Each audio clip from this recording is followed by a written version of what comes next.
The house didn't look abandoned. Not in the way abandoned houses usually do. The grass was neat, clipped low and even, with no weeds trying to reclaim the yard. The curtains were closed but clean, not sagging, not ripped. Sometimes at night if you passed by on your way to the gas station or the diner, you could see light behind them. Not a warm, lived-in light, but a thin, pale glow.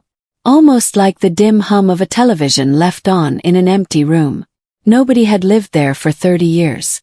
Everyone in town knew that. It sat on Ashgrove Lane, a side street most people forgot existed unless they had a reason to be there. Which they usually didn't. It wasn't near anything useful. No shops, no parks. Just a dead end with 4 houses. The other 3 were lived in by people who, if you asked, would get a tight look on their faces before telling you the same thing. It's waiting. Nobody says for who. Nobody says for what. But they say it wants. And if it wants you, you'll know. The house wasn't on my mind when I walked past it that Tuesday afternoon. I'd cut across Ashgrove to avoid traffic on the main road. Shortcut. The kind where you pass the same cracked fences and sagging porches you've seen your whole life. It was fall, the air sharp, leaves piling in the gutters. I wasn't thinking about ghosts or curses. I was thinking about rent. About the $40 in my wallet and the 90 I didn't have. And then I stopped in front of the house. I don't remember deciding to. I just realized I was standing there, staring at the drawn curtains, the dark green paint that hadn't peeled a bit in all these years.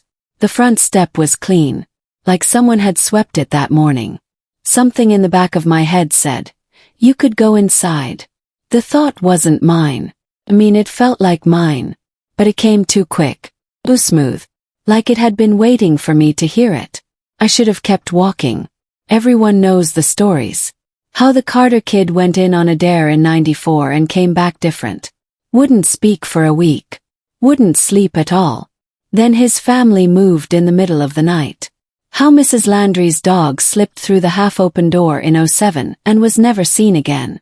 How teenagers would knock and hear footsteps on the other side, coming closer, slow, deliberate, and the knob would rattle, but never turn. I should have kept walking. Instead, I stepped up onto that clean front step and put my hand on the knob. It was warm. The door opened before I even turned it.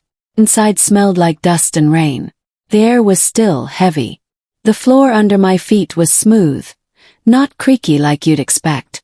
And it was bright in there but not from sunlight. It was the same pale glow I'd seen from the street, spilling from nowhere and everywhere at once. The door closed behind me. I didn't hear it slam. I heard the click of the lock turning.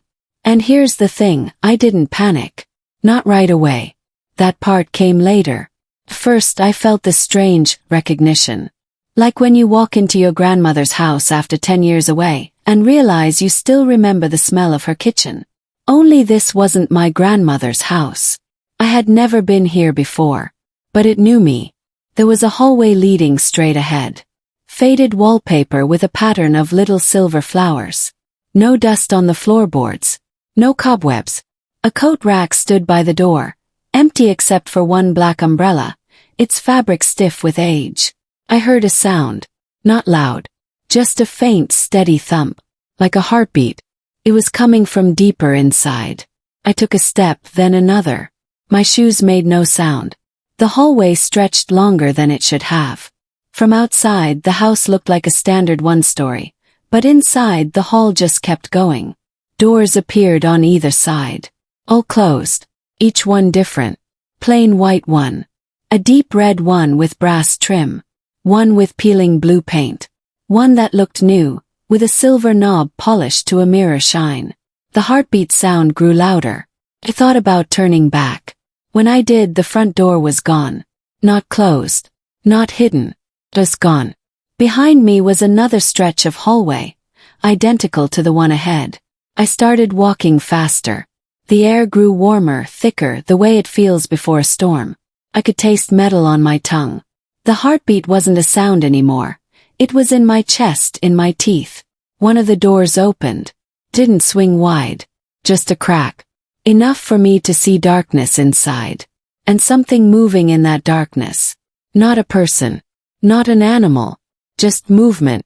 I stepped closer without meaning to. My hand reached out, touched the edge of the door. The wood was warm, almost hot. That's when I heard the whisper. It didn't come from the room. Came from right next to my ear. Said my name. I jerked back. The door closed on its own, slow and quiet, like it had all the time in the world. Ran. I don't know how long.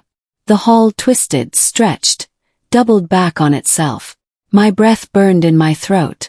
Every time I glanced over my shoulder, the hall behind me looked shorter, closer, like it was collapsing toward me. Then I saw it. Another door standing wide open at the very end. And beyond it, daylight. I didn't think. Just ran through. And I was outside. Back on the front step. The street looked the same as when I'd first stopped. My car was still parked around the corner. The air was cool again. The door behind me was closed. I walked away fast, telling myself I'd gotten lucky, that I should forget it happened. But that night when I closed my eyes, I was back in the hallway. The pale light on the wallpaper. The heartbeat under my skin. I opened my eyes, and I was in my bed. I closed them again and I was there. It's been 6 nights now. I haven't slept. Not really. Every time I drift off, even for a second, I'm standing in that hall. And the doors are open a little wider. They're waiting for me to choose one. And I know sooner or later I will.